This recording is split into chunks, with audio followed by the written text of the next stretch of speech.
Okay, so I will begin by explaining the on-gimmick way, then I will explain the gimmick one. I will perform it as I explain it. So you need a coin, and at least you need to remove like 5 cards depending on the thickness of the coin. In this case I will remove like 5 cards. Then I put the deck inside and then the coin. Alright. Make sure it's a big one, big enough and heavy enough. Anyway, the nice thing about this is you can fit the whole thing. You can even close it. And when you take the cards, make sure the coin is already down here. So when I pull all the cards, the coin is already rested in whatever corner you want it, here or here, because of the noise.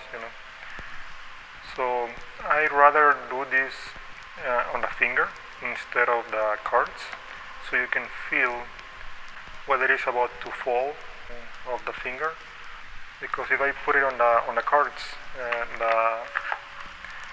the bad thing about it is that it's hard for you to feel it, and most likely you may end up dropping the box whenever you wanna move it. You see? So I'd rather have the contact myself and get the feeling. After you finish balancing the box on the finger, you grab the box from the back, you drop the coin right in your hand while you reach the cards and give it for inspection, so you can go immediately into the classic pawn and for inspection, and while they still looking, inspecting the box or the deck, you can get rid of the coin and you're ready to go for the second part, which is suspending the cards right above the box. Okay, you can show very quickly, and that's it. Now, to do this second part without using gimmicks, it is quite obvious. You need the nail, so you can pinch about 10, 15, 20 cards.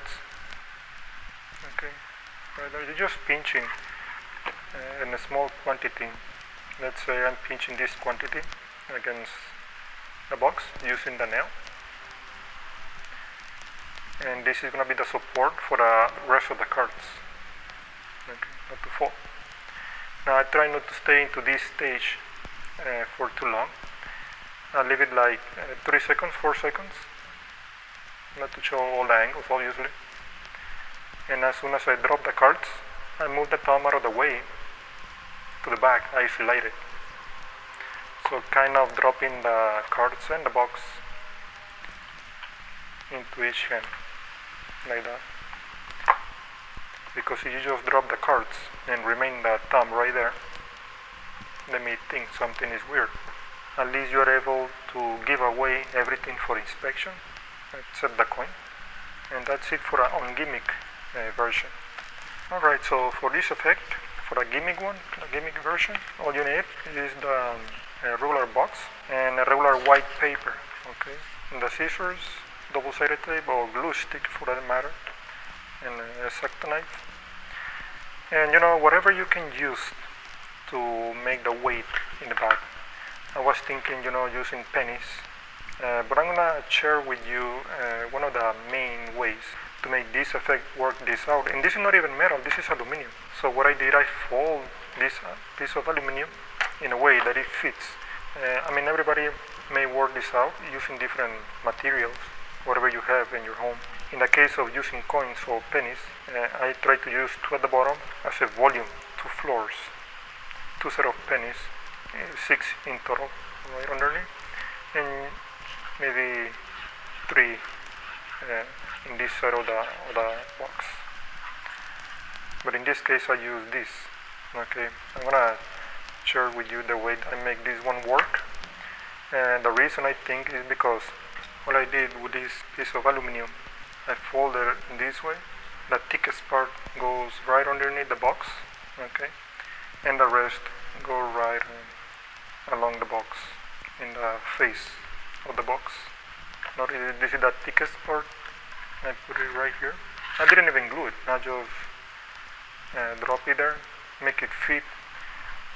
Because when using coins, there are going to be a lot of empty little gaps between coins. In this case, if you try to put all the weight right underneath, the issue is going to be so thick that your box, it won't close when you put the deck of playing cards right inside. So instead, I try to share the weight, not just from underneath, but also from the face. So I have more extra weight from the bottom and from the front, instead of using just coins from the bottom. Now that's pretty much it. That's the easiest part. Then, with a piece of paper, I try to make the cut about 1 millimeter larger than the box. I try not to go more than that, so it can completely conceal any gaps between the box. I don't want gaps between the paper, because if there is gaps, you can see a little dark lines among them. Then I try to hide this weight and just create a shape without using any glue. I'm not using any glue to stick the weight into the box. Okay, just push it all the way in, give it a look. And here you can use either stick glue to stick the end of the paper. In this case, I use double-sided tape, so you can completely stick the paper into the box. After you put the gimmick and the paper inside, to cut the excess of the paper, you cut it with a scissors, but this edge is going to be a really sharp cut, a clean cut. You want to diffuse the edge of the paper so it fades into the box. So take the blade of the scissor and carefully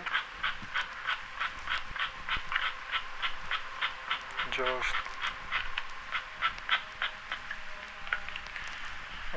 notice how it blends into the box. Now once you finish, you can take the X-Acto knife and cut a little slit right in this side of the box, as you can see, in a 45-degree angle. As an average, obviously I don't even care how, just an angle, okay, pretty much. And with a X-Acto knife is going to help you after you finish the whole gimmick. This is going to be the last thing you should do. Just put the blade and cut an angle. And that should give you this little slit. For the cards, any quantity, whatever you can fit, you push down over here. Let any quantity of the cards, whatever gets in to the slit. Okay. So right there I have like 15 cards. There are some angles you shouldn't show, but this is pretty much the whole support you have right here in the corner. So you can put the rest of the cards, and it's important not to keep the hand right here. Okay, the thumb right here. You need to move the hand down here. Okay, you can show only the front and this side over here.